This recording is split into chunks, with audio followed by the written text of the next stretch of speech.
Počuli ste určite, že musíte každý deň spraviť 10 000 krokov. No, poprvé, ja by som sa nespoliehal na zariadenia, ktoré pracujú na princípe gyroskopu. Gyroskop je zariadenie, ktoré registruje pohyb nejakých kryštálov v prostredí, kde je ten pohyb kryštálov predpokladane spôsobený pohybom vášho tela krokmi. Ja som zistil, bolo to už dávno, že toto takto vôbec nefunguje a dajte si teda pozor na tie zariadenia, ktoré pracujú na princípe gyroskopu, pretože vás môžu veľmi klamať.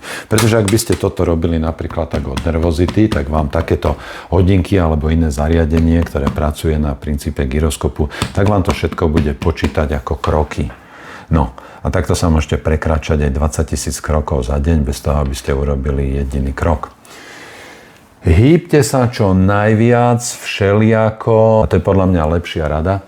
10 000 krokov môže byť motivačné číslo, mnohým ľuďom to treba takto povedať, ja nemám voči tomu žiadnu výhradu, ale nehovorme, že ak budete robiť 10 000 krokov, ak tých 10 000 krokov vlastne ani nemusí byť skutočne 10 000 krokov, že to je vyriešením vašej fyzickej aktivity a že to je vyriešením všetkých vašich zdravotných problémov. A mimochodom, v poslednej dobe sa zjavila nová vedecká informácia, že už stačí 7 000 krokov.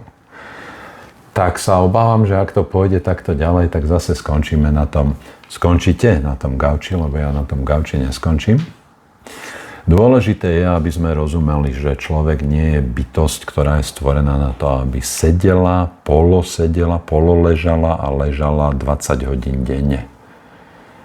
A človek je bytosť, ktorá by mala byť vo fyzickej aktivite v rôznych situáciách a aj ľudia, ktorí majú sedavé zamestnanie. A možno práve ľudia, ktorí majú sedavé zamestnanie, tak by mali počas práce robiť to, čo by mali robiť ľudia, ktorí letia 8 hodín, alebo 10 hodín, alebo 12 hodín v lietadle a na čo vás tam upozorňujú. To znamená, každú hodinu vstaňte a urobte pár drepov a precvičte si nohy, aby ste aspoň ten venozný obeh, teda ten návrat krvi zo žíl, z dolných končatín, urýchlili, podporili, aby ste si nerobili varixy. Súčasne to spojíte s tým, že sa aspoň trochu pri tom zadýchate a toto sú veľké metabolické zmeny.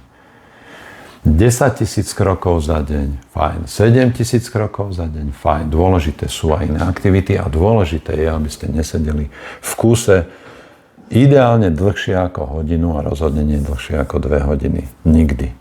Prerušte sedenie krátkými periodami nejakej aktivity, pri ktorej sa aspoň trochu zadýchate.